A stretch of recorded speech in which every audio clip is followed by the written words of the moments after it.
respondents will be the Intervenors Council. Ms. Middleton, on behalf of the Choctaw Tribe of Oklahoma. You may commence your argument. You have up to 5 minutes.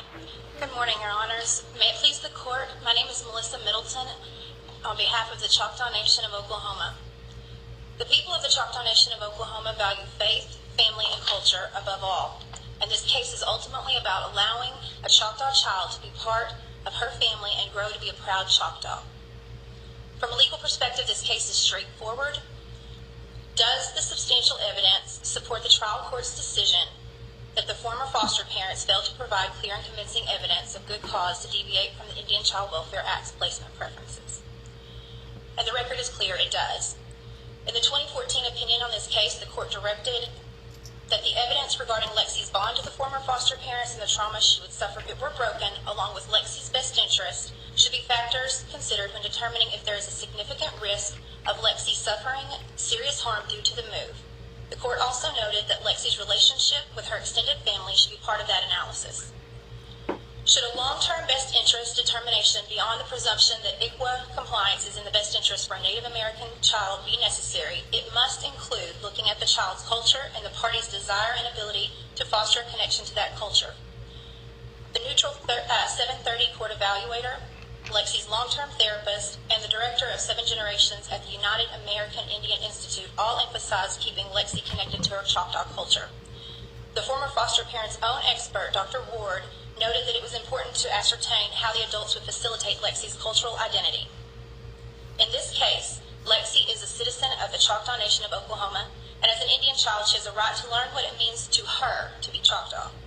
Connection to a family is an important value of the Choctaw culture, and Lexi is fortunate to have extended family that are appropriate, willing, and able to provide for her a safe, nurturing, and stable home. While both of Lexi's sisters are Choctaw, Lexi's extended family is not Choctaw or even Native American. But what they have is the ability to give Lexi something she can't get from those who do not know her family's history. They can provide Lexi with her Choctaw story. Storytelling is a vital part of the Choctaw people's culture. This is how we pass down our history, our moral lessons, and our faith from elders to younger generations. Lexi's paternal grandmother was proud of her Choctaw heritage and passed her family's Choctaw stories on to Lexi's older sister and to her niece that she saw like a daughter, which is the placement that Lexi's currently in. Lexi's relatives are in a unique place to pass on these Choctaw stories to her and have done so throughout the course of their numerous in-person and Skype visits over the past 3.5+ years. Lexi's relatives spent time living on a Native American reservation as a child and has a deep respect for tribes and even considers tribal life to be part of her family. This is evidenced by her dedicating some of the visit time to sharing Lexi's Choctaw culture and to the Native American activities she engages in with Lexi by her side. Ms. Middleton? Yes. Let me ask you a little bit more of a macro question that I think you may know the answer to. What has been ICWA's effect on the placement of Indian children? In other words, I imagine you must be familiar, at least generally, with how often Native American children were placed with tribes before ICWA, and you might be also aware of what those statistics look like now, and I'm just interested if you know what effect the ICWA placements have had, because ultimately that may bear on the question of how frequently or not good cause exceptions are made. I do know that it has decreased the number of non-ICWA compliant placements, so those that go to outside of tribal homes or outside of relative placement, but there's still, I would say at least over half of our Choctaw children are not being placed in ICWA compliant homes throughout the United States, and that is for a number of reasons. One would be similar to what we've got in this case, which would be relatives aren't living close by, and we don't have any Native American foster homes licensed. So we are still seeing that trend, and it does cause us to lose our children to. Again, this doesn't have to do with the outcome of the case, but it's not in our record, but what percentage of the Choctaw members live outside Oklahoma?